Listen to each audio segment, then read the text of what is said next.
How's it going, everybody? My name's Chris here at Thriving and Vibing. So today we're going to be talking about a travel rod. It's telescoping. It gets down real small and it's super cheap online. So I bought mine off of Amazon. I believe it was like 30 something dollars, probably 40, like close to 40. Ideally, I use like St. Croix rods through and through, right? Except for my surf rods, I use a pin. But whenever you're traveling, you don't always have that luxury to bring those big rods, and sometimes you want to go fly. You don't want to check your stuff. So this is something you can strap onto a backpack, put in your backpack however you want to do it, and it fits the dimensions for your carry-on. All right. So the specs on this rod, it's a 7-foot 2-inch rod. It's supposed to be a medium heavy. It feels more like right like a middle between a medium and a medium heavy. It's got a really soft tip on it, but I will say, just because it has a soft tip, it does have some backbone. I can say I've caught a handful of largemouth bass, not the biggest. I would say somewhere in the 2.5 to 3 pound range. But this weekend out in Florida, I caught a nice sized redfish on it. Pulled a little drag.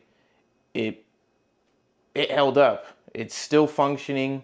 We're back here in Texas, and I'm going to take it back out to Florida or wherever I go next to fish with it. So here's some specs about it. I already said that it's a 7'2" model. It's a Kast King. It breaks down really small. It comes with this little cover if you want to put it on. All it does is just kind of rubber bands onto it, and then you can pull it straight off.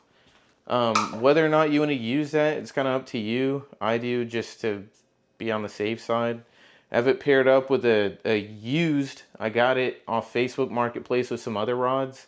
And I just use it for my saltwater, rod whenever I travel, just because it was used. And I got everything, I think, for like 50 bucks, like a couple rods, a couple reels. So why not? If it gets messed up, it gets messed up.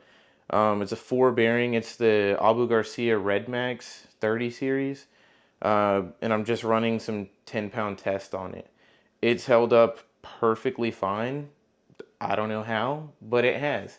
In the saltwater. So I'm going to continue using it. I have a bunch of other saltwater reels that I've been using for my surf setups on the 10-foot rod, 12-foot rod, and my 9-foot rod.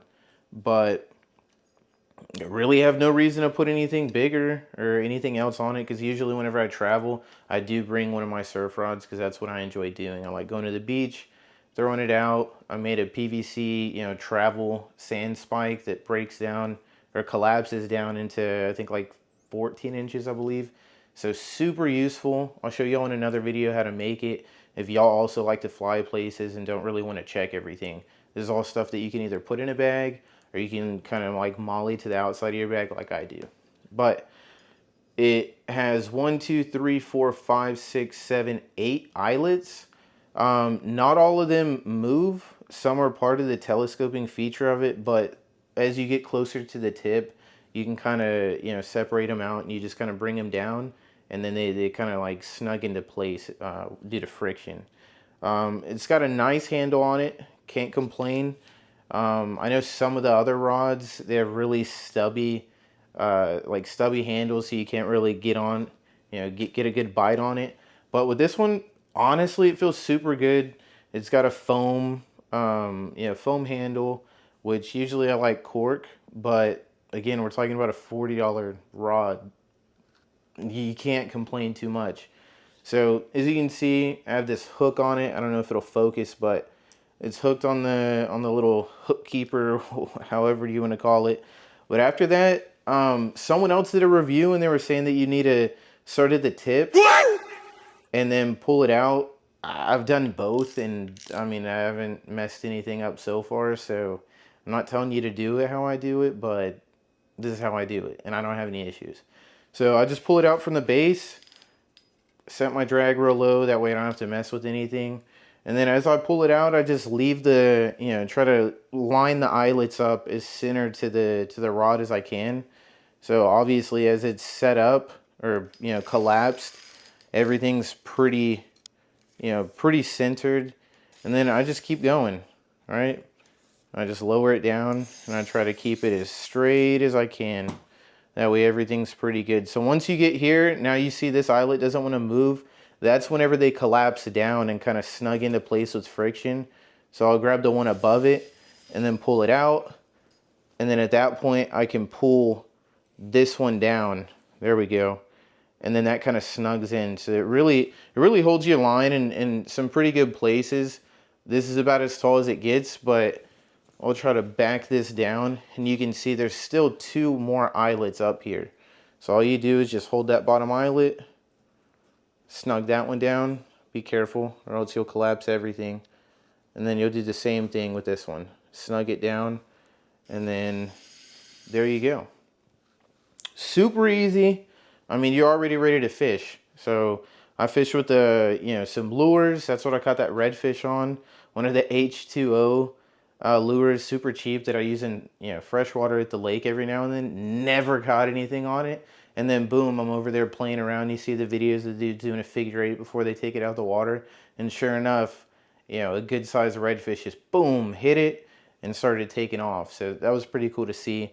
It happened right off of a dock at night after I didn't catch anything but a catfish in the ocean, because somehow I have this connection with catfish. And no matter where I go, it doesn't matter if it's a creek, a river, a pond, a lake, the ocean, especially down in Galveston, your boy may be the cat daddy, because that's all I catch, and that's the only thing that I really don't want to catch. They don't taste good. Okay, at the lake they taste good, right? But at the ocean, like the gaff tops and stuff, they don't taste good. They don't really fight that well. And I know if you like doing catfish and like catching catfish, more power to you. The big ones at the lake, cool. If I'm not catching bass, I always throw out a line just designated for catfish. Sometimes I catch a striper on it, which is better for me. I like eating striper, but if I'm going to the ocean, if I'm fishing saltwater, I don't want to catch what I can catch over here at the lake or a pond. You know what I'm saying?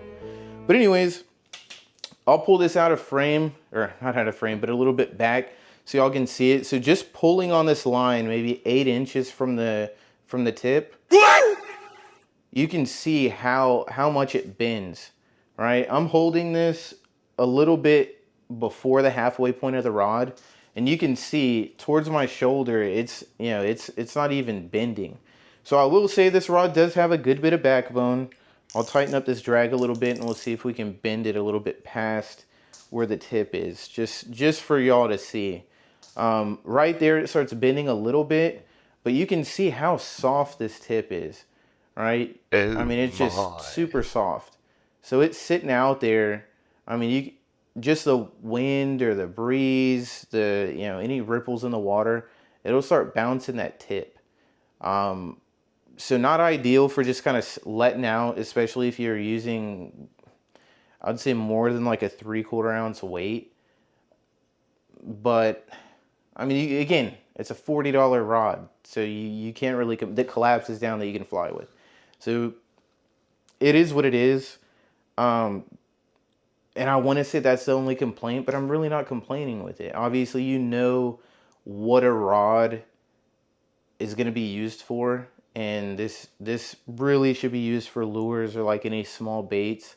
I was throwing out fish bites, small pieces of squid on it, on smaller, up to size 2 hook. You can't beat it. I will vouch for it. So it's the Kast King BlackHawk 2. I don't know if I said that earlier. I'll post a link in the description to Amazon. Obviously, I have no affiliation to this. They didn't give it to me, and this is the first video that I'm ever posting on Facebook. So, super unbiased opinion, 100%. But, I mean, it's a great rod for being able to just toss in your bag and fly to another state. Or, I live in Texas, so maybe it's the same state. You can still fly. That may be preferred, right? Overall, super good super good quality for what it is. Some people are like, well, it's not like this and blah, blah, blah, blah. It's a $40 rod off of Amazon. You know what I'm saying? Obviously you get what you pay for, but I will say for the price of this rod, it's a decent quality. Again, I use a lot of St. Croix rods, some Shimano rods, Penn rods. Obviously not, nothing custom or like super expensive, but very decent quality rods most of the time. And I really can't complain, not with this.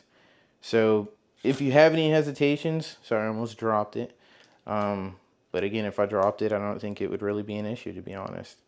But if y'all have any hesitations about getting this rod, it's $40. If you can afford to get it, I would say pull the trigger on it. It's go ahead and do it. You're not going to be disappointed. If you break it, then I want you to comment and leave a picture of the fish, because I haven't caught anything that's broken it yet, and haven't caught anything that I feel like it wouldn't handle on this rod. I've definitely caught some fish that I don't I would be interested to see how it goes with this rod, but again, I mean, it breaks down super small, super tiny, not super tiny, but within the parameters for being a carry-on. Again, there's a 30 size reel, and it's super simple setup. So if you're looking for a travel rod, if you're looking for something just to toss in the back of your car, I would vouch for it. I would say go do it. Again, if you don't like it, don't come after me. This is just my personal opinion. They're not paying me for any of this. I just want to let people know, because I was kind of skeptic, especially ordering stuff off of Amazon. You never know. It could go either way. But I've taken this to the Texas coast down in Galveston, taken it to the lakes, taken it to my buddy's property and fished in their pond, fished in a couple rivers, taking it to Florida twice so far, once in St. Pete, and then just now over in Fort Myers. We got back yesterday. So use it a handful of times, use it a good bit of times, enough to, understand that this is a decent rod, especially for the money. And even better whenever you can just take it with you and fly and don't have to worry about checking a bag. So if y'all are interested in any other rod reviews, I got a handful of them. I try to go fish every month out of state, so not in Texas. I like them. I'm one of those people that'll just keep buying random stuff to keep trying them out. So I got a good bit of experience with just impulse buying random fishing equipment. So it's a good rod, 2 thumbs up.